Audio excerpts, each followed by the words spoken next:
최근에 유럽에서는 유럽의회 EU의 의원 선거가 있었습니다. 자, 그래서 EU가 별도로 각국에서 의원들을 뽑습니다. 자, 그런데 그 의원들은 이제 EU 안에서는 비슷비슷한 각 나라의 정당끼리 그룹을 만들어서 나중에 합쳐서 거기에서 활동을 하죠. 그래서 우리는 EU에 있는 정치 좌우 그룹 중에서 어디에 속하겠다. 그러니까 파티 오브 더 파티, 당의 당을 만드는 거죠. 그리고는 각 나라에서는 자기 당들의 이름을 가지고 띱니다. 그런데 여기서 놀라운 결과가 나왔는데 유럽의 핵심 4개국 중에서 프랑스, 영국, 이탈리아에서 거구 정당들이 각각 1등을 했습니다. 가장 놀라운 것은 영국의 브렉시트 당이 1등을 했는데요. 이거는 영국 브렉시트 운동을 할 때 당시 거구 정당인 영국 독립당이 브렉시트 이후에 방향을 상실하고 해산되고, 그리고 거기에 지금 당수를 하던 페라지가 1인 정당을 만들었는데 영국에서 1등을 해버렸습니다. 지금까지 EU가 생기고 난 이후에 EU에는 중도 좌우파 그룹들이 과반수를 점유하면서 지배해 왔는데요. 자, 반 EU, 반 난민 세력이 지금 EU 전체의 4분의 1을 차지해 버렸어요. EU 전체의 의석이 751석인데 여기에 EU를 해체해야 된다는 세력들이 4분의 1 이상을 차지해 버렸습니다. 독일에서는 이제 독일을 중심으로는 녹색당이 약진을 했어요. 그래서 녹색당은 극좌라고 보면 유럽 전체에서 극우가 이번에 돌풍을 일으켰고 극자가 거기에 따라가는 형태가 보였습니다.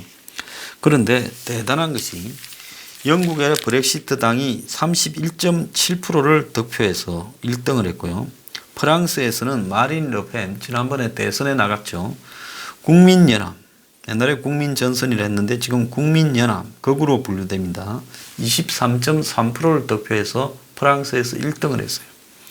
또 이탈리아에서는 동맹당이라고 부르는 거구 정당의 연합이 34.3%로 1등을 했습니다. 독일에서만 기존의 중도 보수 기사 기민연합이 28.9%로 1등을 했습니다.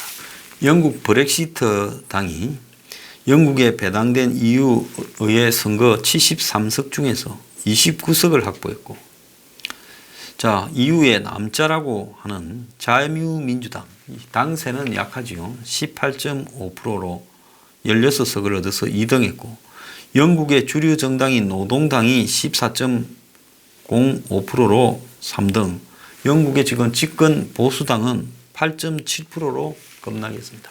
물론 이것은 우리가 투표할 때 지역구 찍어주는 것은 지금 영국의 현역 이 하원 의원이고, 이제 비례대표 찍어주는 것은 이런 EU 선거하듯이 찍어주는 그런 게 반영된 거지만, 그렇다 하더라도 이런 식으로 지금 EU의 방향에 저항하고 지금 반난민, 반 EU를 내걸고 있는 이런 세력들이 EU 선거에서도 득세를 해버렸습니다. 그래서 EU 자체가 어느 세력도 중도 우파고 중도 좌파도 EU 의회에서 과반을 점유하지 못하게 됨에 따라 이제 EU 자체가 앞으로 운영이 매우 힘들어질 것이다라고 지금 예상이 되고 있습니다. 그래서 이 EU 의회라는 것은 유럽연합에서 행정부 역할을 하는 유럽위원회, 집행위원회가 제출한 법안을 심의해서 법을 제정하는 역할을 하는 기구인데요. 의원이 총 751명이고 의원 임기는 5년이고 의석은 인구 비례에 따라서 각 회원국별로 할당이 되는 겁니다. 그리고 개별 국가의 의회처럼 법안을 독자적으로 발의하지는 않지만은 환경, 노동, 정보보호, 난민 등 EU 회원국에 공통적으로 적용되는 법을 만드는 겁니다. 그러니까 EU 의회는 EU 회원국 안에 공통적으로 이거 이렇게 하자라는 법을 만들 거냐 안 만들 거냐 이런 부분을 정하는 이런 의회라고 봐야 됩니다. 자, 그런데 지금 EU에 극우 돌풍을 가져오는 한 배경에는 최근에 트럼프한테서 쫓겨났죠. 작년 8월에 스티브 베넌이라고 백악관에 고문을 했던 베넌요. 베넌은 트럼프한테 난민 장벽 세우자, 반난민, 그리고 미국의 경제적인 고립주의, 그리고 해외 군사 개입하지 말자, 또 더 나아가서 미국의 제조업이나 이런 것을 부활시키고 이 신자유주의에 대해서 반대한다. 자, 이런 부분을 가지고 내세워서 이 전통 미국의 백인 저소득 계층의 폭발적인 지지를 받게 했고, 그것을 이제 트럼피즘이라고 합니다. 트럼프주의라는 뜻이겠죠. 그걸 만드는 사람인데, 사실은 트럼프는 트럼피즘이 뭔지 잘 모르는데, 이 베넌이 트럼프 선거가 거의 맛이 갔을 때쯤인 2016년 8월에 트럼프 캠프에 들어가서 이런 걸 내걸고 막판에 다 이길 것이라고, 아무도 이길 것이라고 생각하지 못했고, 트럼프나 본인이나 그 가족도 이길 거라고 전혀 생각하지 못한 선거를 이기게 만들었어요. 근데 이 사람이 백악관에서 쫓겨나고는, 이제 이 사람이 원래 페라지하고 친했어요. 영국 독립당 대표였던. 그래서 이 사람이 EU를 유럽으로 건너가서 영국, 프랑스, 독일, 이탈리아, 헝가리, 체코 등의 극우 정당 창립에 매진해왔고, 또 별도의 이 극우 아카데미를 만들어서 거기서 이 자신의 베넌 키즈라고 부르는 정치인들을 키워왔고, 그래서 극우 정당들의 동맹을 이렇게 맺도록 유도해 왔습니다.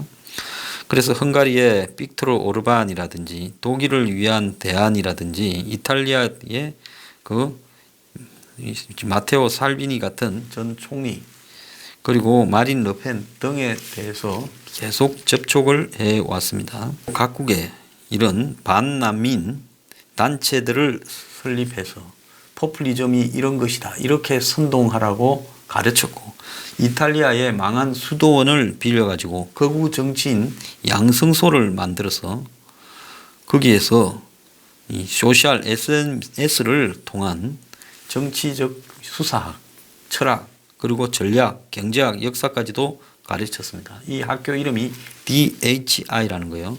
그래서 이번에 이 선거, 유럽 연합 선거에서 여기 출신들이 굉장히 많이 당선됐다고 합니다. 자, 그러면서 그는 유럽에서 거구가 돌풍을 일으키면 한 6개월에서 1년만 있으면 이 열풍이 미국으로 오기 때문에 트럼프한테도 도움이 될 거다, 이렇게 말을 하고 있습니다. 근데 이번에 가장 주목받는 사람은 영국 브렉시트 당의 대표 페라지예요. 이 사람 제가 TV 다큐멘터리나 이런 데서 좀 봤는데 생긴 것도 좀 이렇게 코믹하게 생겼고, 이번에 보면 유세하러 다니다가 밀크 세이크를 한 방 얻어 맞았어요. 이 극우에 반대하는 사람들, 브렉시트에 반대하는 사람들한테 얻어 맞았는데 그래도 별로 당황하지 않고 계속 했습니다. 자, 그런데 이런 브렉시트 당이 만들어진 지 3개월밖에 안 됐는데 31.7%를 득표해서 영국 배당 의석의 그 비율만큼 가져갔어요. 일당이 되었습니다. 유럽 의회에서는요. 그래서 영국을 브렉시트 혼돈으로 이렇게 빠져들게 했던 사람이 이번에 또 유럽 의회 선거에서 무시무시한 결과를 가져왔습니다. 자, 이 사람은 영국 독립당의 당수로 2016년 9월 달입니까? 브렉시트 투표를 지금 주도했죠. 찬성을 하라고. 자, 그랬는데 그게 이제 브렉시트 문제가 이제 표결에서 영국이 탈퇴하는 걸로 결정되고 난 이후에 독립당이 브렉시트 문제에 집중하지 않고 다른 이슈들을 막 내거니까 그 영국 독립당을 나와서 탈당을 해버리고 사실상 독립당은 해산되다시피 했습니다. 그래가지고 그동안 베넌 만나고 미국의 보수 정치 모임에도 가고 하더니만 이제 브렉시트 정당을 창당을 했습니다. 그래가지고 선거 3개월 전에 만들어서 창당한 멤버는 자기하고 자기 친구하고 3명이었다는 거예요. 그리고 당원은 10명이었다라고 합니다. 그래서 그 사람들이 모여서 네가 대표해라 해서 대표가 되었습니다. 자, 이런 정당이 그냥 조그만한 이 벤처 스타트업처럼 이렇게 해서 기존의 수백 년 역사를 지닌 이 여야 보수 진보 정당들을 판을 깨고 독립당이 일당이 되어버렸어요. 지금도 당원이 10명이고 대신에 3만 7천원 후원금 25파운드를 내는 지지자가 10만 명 있다는 겁니다. 이런 활동을 한 지 오래됐으니까 그 일단의 맥은 있겠죠. 자, 그런데 보수당 당원들도 이 후원은 이 페라지한테 한다는 겁니다. 자, 이 당은 오로지 브렉시트를 하겠다라는 것만 내걸고 있다고 합니다. 복잡한 공약 없다. 그냥 브렉시트만 완성을 시키겠다. 이렇게 심플하게 가고 있는데 이런 솔직함에 영국 사람들이 지금 지지를 하고 있다는 거예요. 영국의 서민들이요. 자, 이 사람은 대학 다니다가 중퇴하고 금속 거래 중개 회사에 취직해가 다니다가 보수당에 활동하다가 실망을 해서 보수당에서 탈당을 하고 그래서 영국 독립당 창당 발기인으로 정치를 시작을 했는데 자, 그러면서 내 나라를 찾자라는 것이 나의 유일한 정치 슬로건이다. 이래가지고 99년 유럽의회 선거에서 의원이 된 이래 지금까지 5번을 내리 당선되었습니다. 독립당 대표를 맡기도 했고 또 이거하고는 별도로 영국 하원 선거에도 출마했지만은 7번 전부 낙선했다고 합니다. 자, 페라지 좀 재미있게 생겼고 사람 낙천적이기도 하고요. 정치인으로서 인상도 좋고 뭐 이 사람의 경력은 일천하지만은 훌륭한 집안도 아니지만 그래도 영국 서민들한테 먹혀드는 뭔가가 있기 때문에 이렇게 됐다고 봅니다. 자, 제가 여기서 오늘 하고 싶은 이야기는요. 그러면 유럽 전체에 지금 주요 4개국 중에 3개국을 이런 거부 정당들이 유럽의회 선거에서 득세하고 또 더 나아가서 독일에서도 지금 거부 정당의 열풍이 커지고 있는데 왜 한국에는 안 그런가? 미국에도 사실상 트럼프가 이런 거부 정당의 연장선상이라고 봐야 된다면 한국에는 왜 거부 열풍이 없는가? 왜 한국에는 그런 정당들이 안 되는가? 하는 부분에 대해 우리가 좀 생각해 볼 필요가 있다고 봅니다. 자, 그런데 한국에는 극우 파퓰리즘은 없지만은 극자 파퓰리즘에 가까운 파퓰리즘은 지금 유행을 하고 있다고 봅니다. 문 정권이 지금 소주성이라고 해가고 또 일본이 소득자들에게 벌어서 쓰는 근로소득보다 더 많은 정부 지원금, 보조금을 주고 있는 부분이 그리고도 문 정권이 지금 민노총이나 정교조 같은 참여연대 같은 좌파 단체들의 지지를 받고 또 이 한국의 이 호남이 아직도 지지를 하고 있는 부분을 보면 문 정권의 좌파 파퓰리즘이 일정하게 통하고 있다.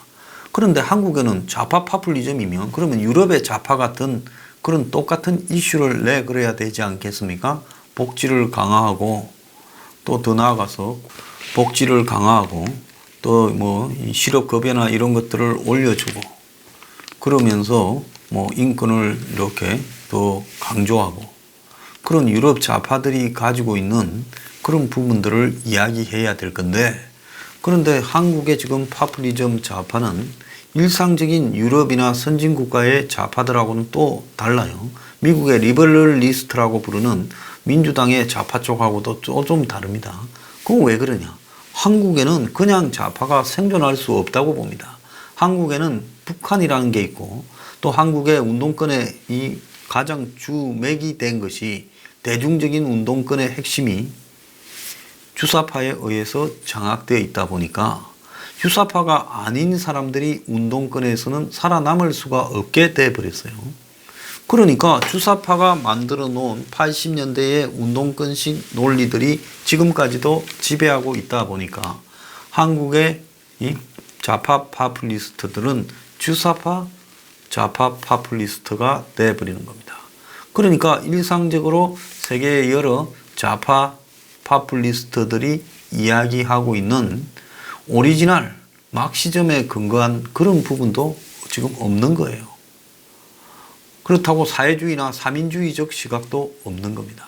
그야말로 뒤죽박죽된 짬뽕 친북 좌파들이 한국을 지배하고 있고, 이 한국 파퓰리스트들의 특징을 보면 감성을 갖다가 주로 좌파들이 강조하면서 대중을 문화적 감성으로 세뇌시키려고 하는데 집중하고 있는 것이 특징입니다. 만약에 유럽에 가가지고 그런 감성으로 세뇌시키는가, 미국에 가가지고 그러려면 전혀 먹혀들지 않을 건데, 유일하게 한국에서는 이게 먹혀들고 있고 대통령도 쫓아내고 수백만 명을 그리로 동원하는 데 성공을 했어요.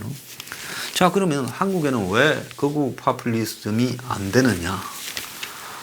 자, 이거는 왜 그런가 하면 한국에는 보수의 철학가들이 없기 때문입니다. 자, 미국의 배너는 전 세계를 휩쓰는 우파의 사조, 신자유주의, 글로벌리스트들이 주장하는 신자유주의를 반대합니다. 그렇잖아요? 지금 미국의 파퓰리스트들이나 세계의 파퓰리스트들은 다 신자유주의를 반대해요. 이게 기본이라고 봅니다. 왜? 우리는 우리나라만 따로 살겠다. 국경에 문을 닫고. 그래서 상품도 관세를 많이 때리고, 돈이 들어오는 것도 관세를 때리고, 물건이 들어오는 것도 관세를 때리겠다. 이게 고립주의예요. 보호무역이고. 그래서 지금 전 세계의 신자유주의자들과 이 파퓰리스트들이 대척점이 뭔가 하면, 신자유주의는 국경이 없이 상품이나 인력이나 돈 등이 마음대로 왔다 갔다 하면서 뭡니까? 비교 우위, 절대적 상대적 비교 우위에 기반을 두고 있잖아요. 그래서 교역을 하고 무역을 하면 더 잘 살게 된다는 건데, 지금 배넌식 트럼피즘에서 근거한 지금 파퓰리즘은 뭔가 하면 반난민, 사람 들어오는 거 막아야 된다. 그 다음에 미국, 중국 등이 생산한 싼 물건이 들어오는 것도 막아야 된다. 또 자본이 막 들어오는 것도 막아야 된다. 그 환율 조작 문제 아닙니까? 그래서 국경을 통제하라고 하는 것이 지금 파퓰리스트들의 핵심입니다. 영국도 그렇잖아요. 브렉시트의 핵심이 뭡니까? 마음대로 외국의 노동자들이 영국에 와서 일하고 값싼 외국의 물건들이 영국으로 막 들어오고 또 영국으로 막 자본이 들어와서 이득을 본 것 같았지만 서민들은 더 못 살게 되더라. 부동산 가격 올라서. 그래서 영국은 영국으로 돌아가자. 그거잖아요.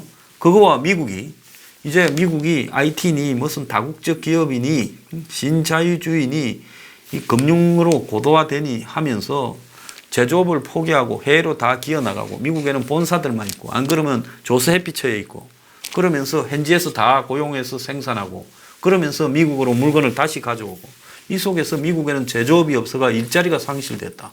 이제는 미국으로 와서 미국에서 만들어라. 그리고 조세해피처 가지 마라. 그리고 난민들이니 이민들이니 이런 거 안 받는다. 다 나가라. 장벽 쌓자. 자, 그리고 중국에서 만들어서 싸게 들어오는 물건에는 관세를 확 때리겠다. 한국 너네들도 중국에 협조하지 마라. 그리고 환율 조작이니 이런 것도 용납하지 않겠다. 지금 그렇게 가잖아요. 그러니까 지금 세계적 극우 파퓰리즘의 핵심의 가치는 반신자유주의예요. 그런데 한국은 지금 과거에 정경련이나 거기 연구소 또 그런 그곳에서 생산한 많은 가치들 또 그걸 받아서 그대로 따르는 한국의 보수 언론 등이 전부 신자유주의에 머물러 있어요. 그러니까 이런 신자유주의적 사고로는 보수에서 이 지금 세계화에 손해를 보는 사람들을 설득을 하지를 못하는 겁니다. 극우 파퓰리즘의 핵심은 세계화에 지금 저항하는 이 국가적 감성을 자극하는 거예요. 민족적 감성을 자극하는 게 그게 극우 파퓰리즘의 핵심이에요. 한국도 무역이 거의 100% 개방된 나라 아닙니까? 그럼 한국도 지금 이런 세계화, 신자유주의에 의한 피해를 제일 많이 겪고 있는 나라죠. 자, 한번 보세요. 우리가 입고 있는 옷부터 신발까지 한국에서 만드는 게 어디 있습니까? 우리가 지금 쓰고 있는 이런 전자제품 중에 한국에서 만드는 게 어디 있어요? 전부 공장은 해외로 나갔어요. 그래서 한국에 제대로 된 제조업 일자리가 없어요. 그나마 몇 개 남아있는 것도 지금 다 나가버리려고 준비하고 있어요. 직원들 새로 뽑은 대기업들이 전부 너는 뭐 해외 가서 근무해야 된다고 하고 있답니다. 자, 그러면 한국에 이런 일자리가 상실되어서 고통을 받고 있는 서민들, 원래 이 파퓰리즘은 서민들을 기반으로 합니다. 서민들에게 뭘 선동을 해야 되겠습니까? 지금 이 신자유주의적인 해외로 진출하는 기업들이 이걸 여러분들을 다 죽인다, 이렇게 선동을 해야 한국의 파퓰리즘이, 거구 파퓰리즘이 시작이 될 건데, 한국의 보수 언론이나 한국의 보수의 지도자라는 사람들이나 한국의 보수 정당이나 다 뭔 이야기를 하고 있어요? 한국의 대기업을 찬양을 해요. 이 거구 파퓰리즘과 대기업은요, 사실상 분리되는 이야기입니다. 왜? 대기업들이 지금 신자유주의로 다국적 기업으로 가고 있잖아요. 전 세계에서 현지에서 생산하고요. 그런데 한국은 대기업이 마치 보수의 가치인 양 다 존중하도록 빠는 사람들이 보수의 리더라고 되고 있어요. 그 사람들이 그렇게 된 거는 오랫동안의 보수 쪽의 기득권이 대기업들의 이해를 대변하는 저런 정경련 같은 조직이나 그런 이데올로그들과 또 한국의 한국당 같은 보수 정당 상층부와 또 더 나아가서 보수 언론들이 긴밀한 이해, 그러니까 한마디로 수구 기득권화 되어 있다 보니까 세계의 보수의 측면에서의 서민 대중들의 변화를 전혀 따르지 않는 엉뚱한, 아직도 신자유주의 강화를 주장하고 있다는 겁니다. 이러니 어떻게 한국에서 거구 파퓰리즘이 생길 수가 있겠냐는 겁니다. 그러니까 한국에서 거구 파퓰리즘이 형성이 안 되는 거죠.